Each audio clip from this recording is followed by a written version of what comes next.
Balas dendam dari kubur.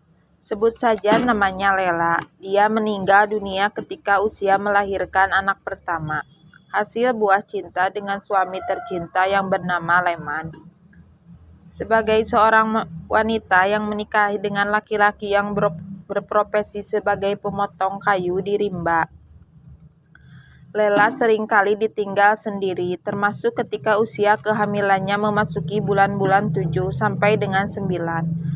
Semangat sang suami untuk mencari rezeki dalam rangka menyambut kehadiran sang buah hati telah membuat hari-hari Lela jauh dari kasih sayang ragawi sang belahan jiwa.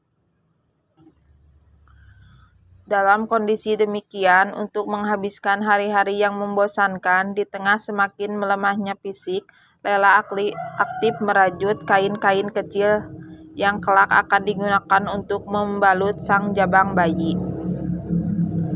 Tinggal di tepi kampung Udik bukanlah tanpa tantangan. Banyaknya warga yang masih percaya pada klenik telah membuat malam-malam Lela dirudung ketakutan.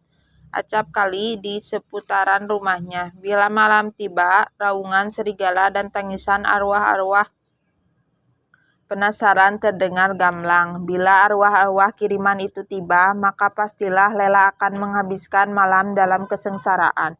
Bahkan beberapa kali di antara tubuhnya pernah dimasuki roh halus. Berpuluh-puluh dukun sudah mencoba memasang penangka di seputaran rumah, namun sepertinya kekuatan orang-orang yang mengirim arwah ke rumah Lela lebih mumpuni. Bahkan pernah seorang dukun dibuat terkapar tak berdaya setelah dihamok oleh seorang burong hantu perempuan yang datang tengah malam. Hingga pada malam saat melahirkan sang buah hati, hantu-hantu sialan itu makin banyak hadir. Ada yang duduk di pekarangan rumah, ada yang masuk sampai ruang tamu, dan ada juga yang di dapur. Menurut cerita, Lela sangat menderita malam itu. Suatu hantu perempuan duduk di bagian kepala. Dua memegang perutnya, satu di kaki dan satu lagi mendidih sang perempuan malang itu. Orang-orang kampung yang jumlahnya terbatas tidak mampu berbuat apa-apa. Semua kalut dalam doa-doa selamat, sedangkan Leman saat itu belum juga pulang dari hutan. Lela mengerang sekuat-kuatnya. Dia nampak kesakitan. Jin kiriman mereka yang jahat semakin menjadi-jadi. Lela terus berjuang sambil menyebut asma Allah. Kerap juga dia memanggil-manggil nama Leman. Hingga akhirnya setelah 5 jam bergelut dengan sakit disertai gangguan makhluk halus, akhirnya sang jabang bayi lahir dengan selamat dan anaknya laki-laki. Untung tak dapat diraih, malang tidak dapat ditolak. Seiring bayi yang keluar dari rahimnya, Lela pun menghembus napas terakhir tanpa sempat memandang raut wajah sang buah hati yang sudah dia nantikan sejak 9 bulan lalu. Duka memenuhi seluruh isi rumah. Leman baru tiba besok pagi, setelah semalam suntuk dicari ke tengah rimba oleh beberapa pemuda desa. Ibunda Lela nampak terpukul sekali atas peristiwa itu. Bukan persoalan kematian yang dia sesali, namun kiriman hantu-hantu yang menyiksa anaknya, yang membuat perempuan berusia 50 tahun itu begitu tak habis pikir. Hingga pada saat prosesi menghapani, dia berbisik ke telinga Lela, "Aku percaya aku adalah anak dan istri yang baik. Namun karena engkau dijolimi sekali lama oleh orang-orang yang dengki dan hianat, maka ada kewajiban bagimu untuk menuntut dendam. Balaslah mereka.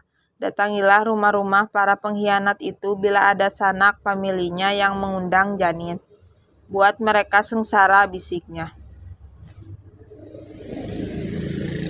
Beberapa orang yang sempat mendengar itu terkejut luar biasa, namun pesan sudah terlanjur dibuat, janji telah ditasbihkan.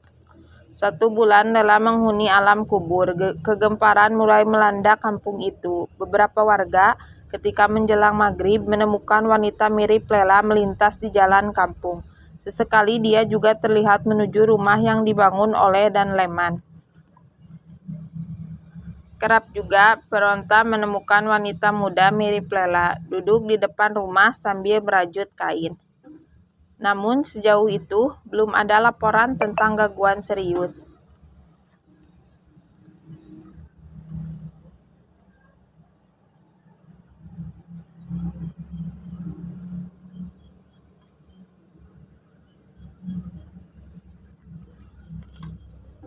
Akan tetapi ketakutan sudah melanda penduduk kampung. Aktivitas warung kopi hanya sampai jam 5 sore.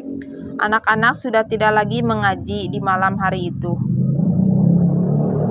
Hingga pada suatu hari arwah yang mirip Lela mulai rajin menyambangi wanita hamil. Beberapa dengan ketakutan hantu terdahulu yang menyiksa Lela.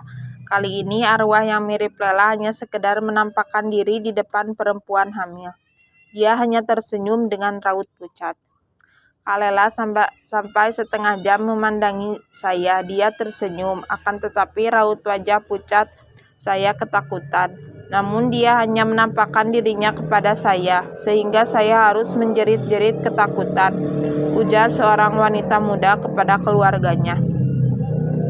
Sekitar 3 bulan lebih arwah itu bergentayangan di perkampungan, hingga suatu hari seorang mendatangi rumah Ibunda Lela sambil meminta maaf. Lelaki itu mengaku dialah yang ketika Lela hidup sering mengirimkan ifrit untuk menakut-nakuti Lela. Semua yang dia lakukan karena dendam kepada Lela dan Leman, sebab ada sanak saudara laki-laki itu yang menaruh hati kepada Lela, namun ditolak karena Lela lebih mencintai Leman, kata keluarga Lela. Semenjak pengakuan itu, Ibunda Lela meminta bantuan ahli ruqyah untuk melakukan prosesi gaib agar Lela tidak lagi bergentayangan. Setelah prosesi itu selesai, sampai kini arwah itu tidak pernah lagi terlihat di seputaran desa, kecuali pada malam-malam tertentu dia pulang ke rumah untuk menjenguk anaknya.